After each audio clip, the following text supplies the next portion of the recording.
who are you and where did you came from? My name is Bob Richards. I just beamed down from the mothership, actually, from space. No, I didn't. So short answer, I'm a Canadian who studied at Cornell University with Carl Sagan. I studied planetary science. I've worked as an entrepreneur in partnership with NASA to do space missions to other planets most of my life, and I also do a little bit of music. Amazing. Eu sou o Fernando Schaepfler, sou brasileiro, não estudei com Carl Sagan. Eu sou fotógrafo, sou diretor, sou criador. Basicamente, eu me expresso principalmente com imagens, mas também faço um pouquinho de música, bastante. Eu trabalho muito com música, mas principalmente criando imagem para as músicas. Seja fotografando álbuns, performance, dirigindo clipes, e é onde moram minhas paixões. And you also you get, between the two of us, you get the fashion award because it's beautiful. I love that. Beautiful. Muito obrigado. Vou falar assim para quem fez as peças, meus amigos todos. Do you know anyone doing cool stuff that we should be following right now? É muito difícil, na verdade, porque eu sou muito ruim em escolher dentre, sei lá, centenas, milhares de pessoas fazendo coisas legais pra seguir. Mas já que a gente tá falando sobre música e dentre seus interesses está a música, e eu amo muito música brasileira e sei que é muito respeitada também, mas eu não sei até que ponto chega ao Canadá, eu vou falar de gente da nova cena da música brasileira que eu acho imperdível. Tentar achar uma boa sugestão. Baiana System. I think you should follow Baiana System. They are amazing. Very good. I'll send to you after we finish this. So this might seem self-serving, but the people that we are hosted by, the Sthorm organization, unbelievable. And we're here at this festival launching PlanetaryX, a new environmental venture to try to make a difference in our future as a planet, to actually help incentivize the change of human nature to treating the planet differently so our future is better with mitigating global warming and everything else. I think if we're not already following Sthorm and PlanetaryX, we should be following because they're incredible people and there's incredible people in this Sthorm vortex. O que tem te motivado ultimamente? Qual é a sua fonte de inspiração? So I've always found a source of inspiration. I guess people would call me a scientist, like a rocket scientist, but I come from a musical background, but I went into science and math and I study space. And I'm fascinated by space science and in particular planetary science. What inspires me is that we now know a lot about all the other worlds in the solar system. Mars, we know a lot about. We've sent a lot of probes to Mars. Venus, we know a lot about, and all the planets. And what inspires me is that by learning about these other planets, we now know much more about planet Earth. So what's most inspiring for me is actually having the perspective of Earth from space. So thinking about from the visuals, that magnificent picture that was taken back in the 60s of the first picture of Earth as a planet still inspires me today. If I want to change a perspective, I just look at that planet. It brings everything into perspective. All our politics, all our economics, all our greed, all our wars, all our arguments. Because we're all living in this one house. So that would be what inspires me, is reminding myself that we all live on this one world. This is our home, and it's our responsibility to keep it, preserve it, and to earn the right to be able to go out to other worlds. But we have to take care of this world first. Durante nossa conversa, com a sua resposta, eu me sinto inspirado. Assistindo as palestras, não só a sua, eu me sinto inspirado também. E eu acho que o bonito sobre trabalhar com criatividade é, de fato, você poder pegar tudo. Não é porque talvez meu trabalho principal seja com foto ou vídeo que eu vou citar apenas fotógrafos, fotógrafas, diretores e diretoras como inspirações diretas minhas, assim. E, sem dúvida, eu tô saindo daqui do Sthorm Festival muito inspirado.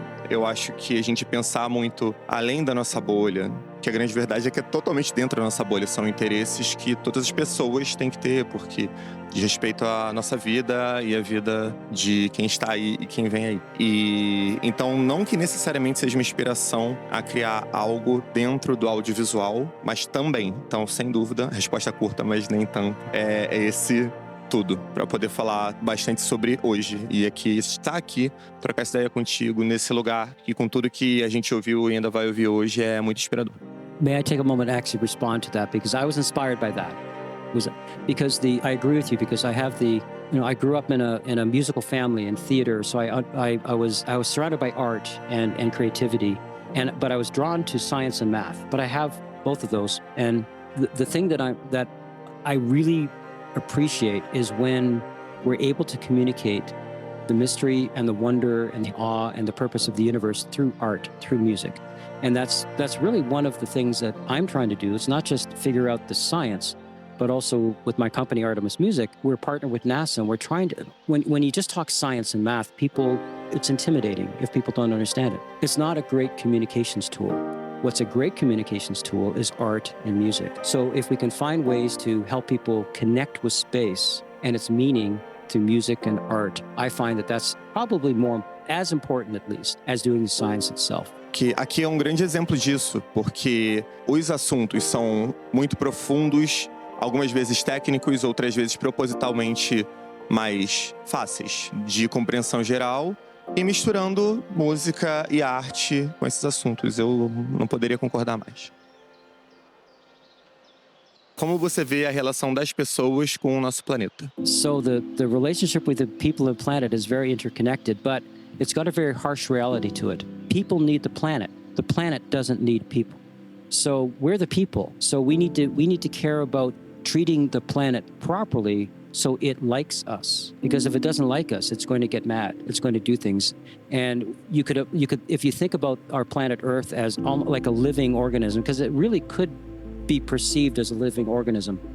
When you ask yourself, what is life? Like what that table is not alive. We know that. Why? Because we think about what that plant, that tree, that's alive, we're alive. So when you look at the science of life, the question is it chemically complex? Is the number one test. The number two test is, does it metabolize? Does it take in things and give away things? The number three test of life is, does it replicate? So if you look at the Earth, definitely chemically complex. It also takes in sunshine and metabolizes and produces life, so it's definitely passes that. But does Earth reproduce? And the way you might think about that is, well, if you were a planet, maybe you would, if you want to reproduce, you need some sort of catalytic element. So you create life and maybe intelligence, and maybe we create technology, and then we go and we create other worlds, and we take all the planetary DNA with us. So we actually maybe are part of the system of planets to reproduce. So you could think of the Earth as alive. Now, if we're not filling out that role, if we're actually more of a parasite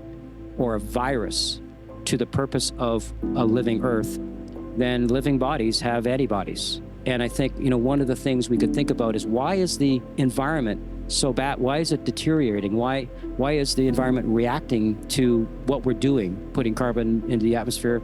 It's reacting and it's becoming uncomfortable for us. Well, maybe we should pay attention to that. Maybe we are being more of a virus, right, than a beneficiary of our world, right? So I think the connection between people and planet is very important.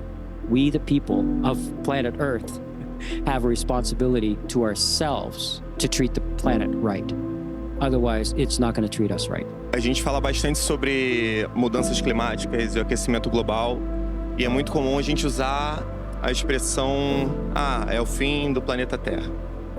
Na verdade, a gente está falando que é o fim do ser humano, é o nosso fim. E, inclusive, você falou bastante acerca disso na sua palestra, que a gente está caminhando para esse fim, sim, mas é muito longe, o planeta vai continuar aí. Não são algumas toneladas de lixo que vão fazer a Terra sucumbir, mas que estão fazendo a raça humana sucumbir. Eu acho que a relação, na maioria, e felizmente existem exceções, é muito rasa, muito superficial. É uma preocupação com a humanidade, com o ser humano. Quando existe essa preocupação, que muitas vezes sequer ela, é tipo, minha geração não vai passar sobre isso, o que vai acontecer com as próximas não é meu problema. Isso acontece muito. Então eu acho que papos como esse, eventos como esse, são de extrema importância, até baseado nessa resposta. Qual é essa percepção? Essa percepção é muito rasa. Essa percepção, talvez na soma do coeficiente, ela seja nula. Isso não faz nenhum sentido, porque qual é a relação entre o ser humano e o planeta? Entre a gente e o planeta somos parte. Entre o planeta e nós é a parte. Mas a gente está aí para tentar mudar de algum jeito, né? Beautiful, beautiful. That was awesome. Muito obrigado. Thank you for having me. That was a really fun conversation. Nice to meet you, Bob. Nice to meet you.